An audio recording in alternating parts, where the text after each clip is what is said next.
Everyone, फिर से आज हम इग्नू पीवाईक्यू सीरीज का सेकंड पार्ट लेकर आए हैं और जो हम सीरीज कर रहे हैं वो जून 2024 के क्वेश्चंस की सीरीज है।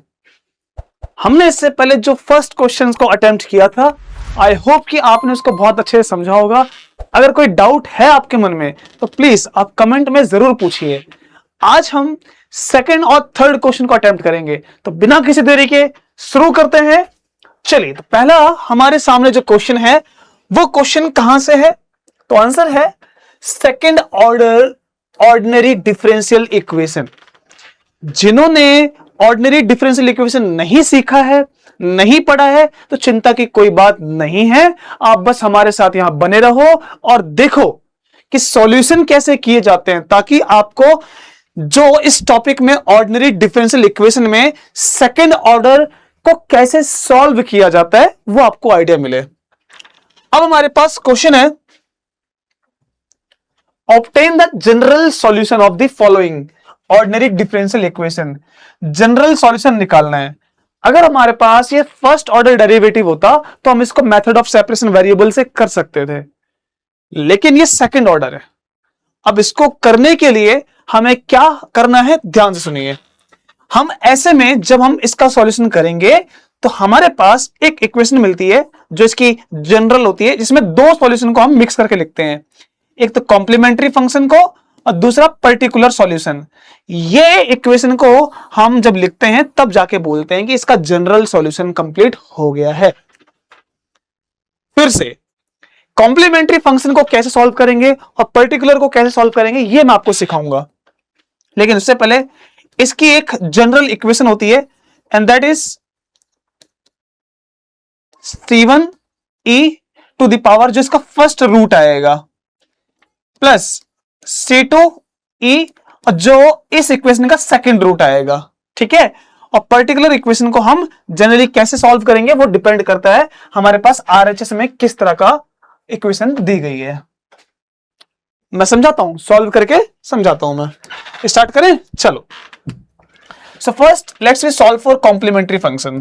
So first for yc मैं लिख देता हूं या इसके लिए हमें रूट चाहिए, तभी तो इक्वेशन पूरी होंगी। और इस इक्वेशन को रूट में कैसे सॉल्व करते हैं या इनका रूट कैसे निकालते हैं ये मैंने सिखाया है। फर्स्ट में आपने सीखा होगा जो हमारे पास फर्स्ट वीडियो थी। अब यहां पर कैसे सॉल्व करेंगे, तो नाउ अब देखिए आप भाई, ये जो इक्वेशन है plus 4y dash minus 5y, इसके ऑक्सिलरी इक्वेशन बनाने के लिए, रूट निकालने के लिए हम इस तरह से इसको जीरो के इक्वल मानते थे। और अब ये जीरो कब बनेगा ये मैंने सिखाया था आपको, जब हम y को लेट करेंगे, let y equals to e to the power mx, या m की जगह कोई भी नंबर मान सकते हो, है ना। नंबर यानी variable a b c d कुछ भी। इसका फर्स्ट डेरिवेटिव क्या होगा, it will be m e to the power mx। Second order derivative क्या होगा, m square e to the power mx। यहां तक बात क्लियर होनी चाहिए सबको, सही है ना। अब आगे सॉल्व करें, चलिए जरा वैल्यू पुटअप करो। यहां जाएगा m square e to the power mx plus 4, अब y डैश क्या है, m e to the power mx minus 5, y कितना है e to the power mx, और ये सबका सब जीरो के इक्वल। अब यहां से e की पावर mx कॉमन लेंगे तो हमारे पास क्या बचेगा, केवल ये बचेगा, क्योंकि e की पावर mx कॉमन लेके डिवाइड में कर सकते हैं। ये अपन ने सबने सीखा था जो फर्स्ट वीडियो में हमने सॉल्व किया था इसके ऑक्सिलरी इक्वेशन को बनाकर। इसको आप रूट्स निकाल लोगे, इसको फैक्टराइज कर लोगे तो ये आ जाएगा m minus 5m minus 5 equal 0, सही है ना। आप सॉल्व करोगे कितना आएगा,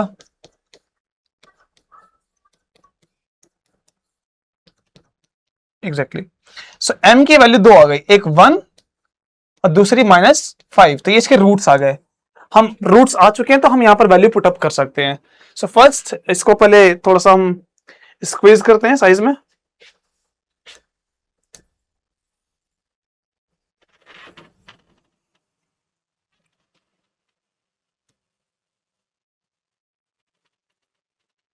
ठीक है, ये अपन सॉल्व कर चुके हैं। तो इसकी कॉम्प्लीमेंट्री फंक्शन इक्वेशन क्या बनेगी, मैं यहां लिख देता हूं। इसकी कॉम्प्लीमेंट्री इक्वेशन हो जाएगी C1 e to the power, इसकी पहला रूट क्या है x, plus C2 e to the power second क्या -5, तो -5x।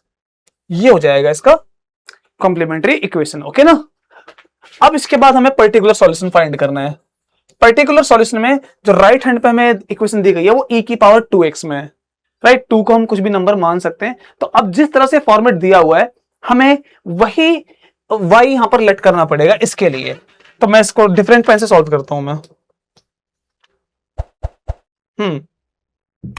So for this, for particular solution, let किया हमने y equals to e to the power 2x, जिस फॉर्मेट में दिया हुआ है। क्लियर है। अगर ऐसा है तो इसका y डैश सिंगल डेरिवेटिव क्या होगा 2a to the power 2x। अच्छा, डबल डैश कितना होगा y, इसका दोबारा डेरिवेटिव करेंगे तो 4a to the power 2x। क्या ये बनेगा? इसमें किसी को भी डाउट हो तो प्लीज बताओ, लेकिन डाउट होना नहीं चाहिए वैसे तो, क्योंकि ये तो बहुत सिंपल था। चलो अब सॉल्व करें।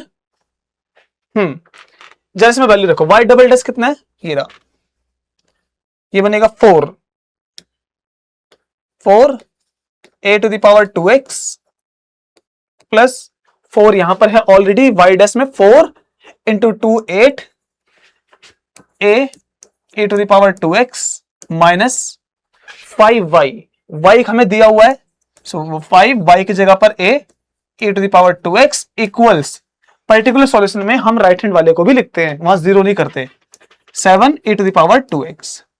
अब अगर a to the power 2x यहां से कॉमन ली जाए तो क्या होगा, वो जो राइट हैंड में a to the power 2x है वो कैंसिल आउट हो जाएगा। दैट्स वाई हमारे पास क्या बचेगा, केवल 4a plus 8a minus 5a equals to 7, और a की वैल्यू कितनी आएगी, ये पूरा 7a हो जाएगा, और a की वैल्यू निकालेंगे इट विल बी 1। ठीक है ना, ये आ जाएगी। अगर ये आ गई है वैल्यू तो चलो अब इसको यहां पर पुटअप कर लो y में।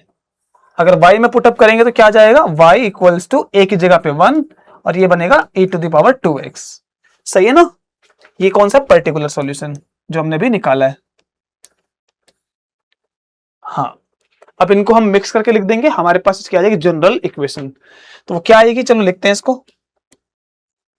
तो इसका जनरल सॉल्यूशन बना y equals to, complementary function अपन ने सॉल्व किया था और वो ये था C1 e to the power x plus C2 e to the power minus 5x, और पर्टिकुलर को सॉल्व किया, ये आ गया e to the power 2x। Clear है ये बात। तो ये हमारे पास होगा इसका solution, general solution for the equation. I hope कि ये बात क्लियर है आपको।